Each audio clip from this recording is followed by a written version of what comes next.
যে আমাদের ঠাকুর ঘর, আমরা স্নান করে আসছি। এখন তুলসী তলা যাবো, জল দিব, তারপরে ঠাকুরের এখানে সব মা ঠাকুর দিয়ে দিয়েছে, ঠাকুরের নাম নেব আমার সাথে।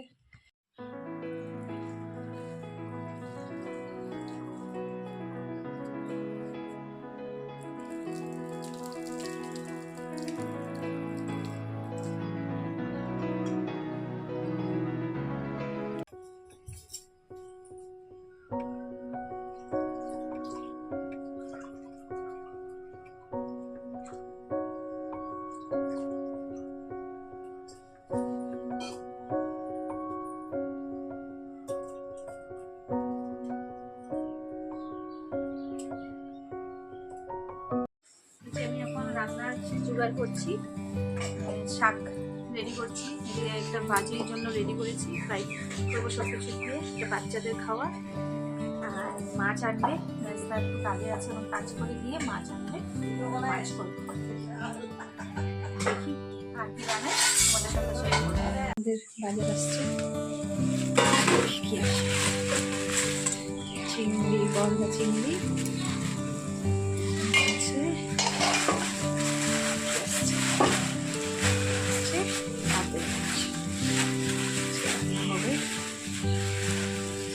কাতল মাছ আসছে, মুখটা নিয়ে আসছে।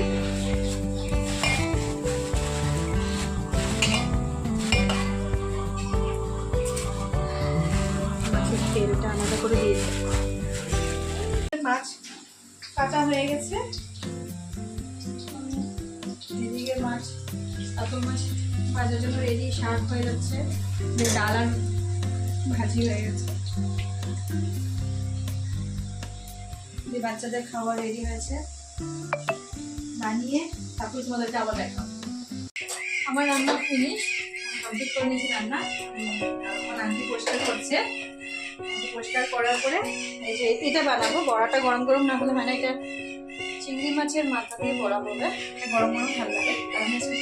মাথাগুলো কোথায়? মাথাগুলো পেস্ট করে নিয়েছি। কি কি বানিয়েছি দেখো।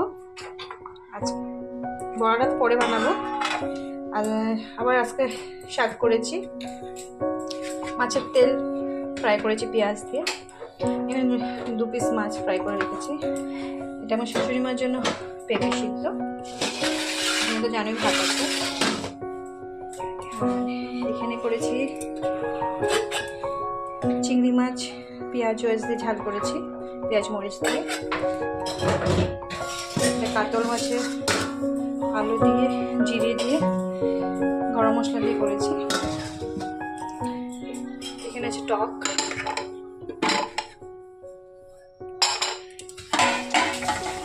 এখানে আছে ডাল, আজকে শুধু পেঁয়াজ ডাল করেছি, কিছু দেইনি ডালের মধ্যে। এটা করেছি একটু সব সবজি মিলিয়ে একটা ফ্রাইয়ের মতন করেছি। বাস আজকে এতটুকুই, শেষ করে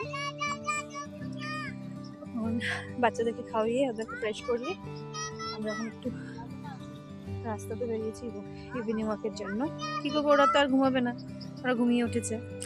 সো এখন আমরা এই যে আমি দেখাচ্ছি ওদেরকে।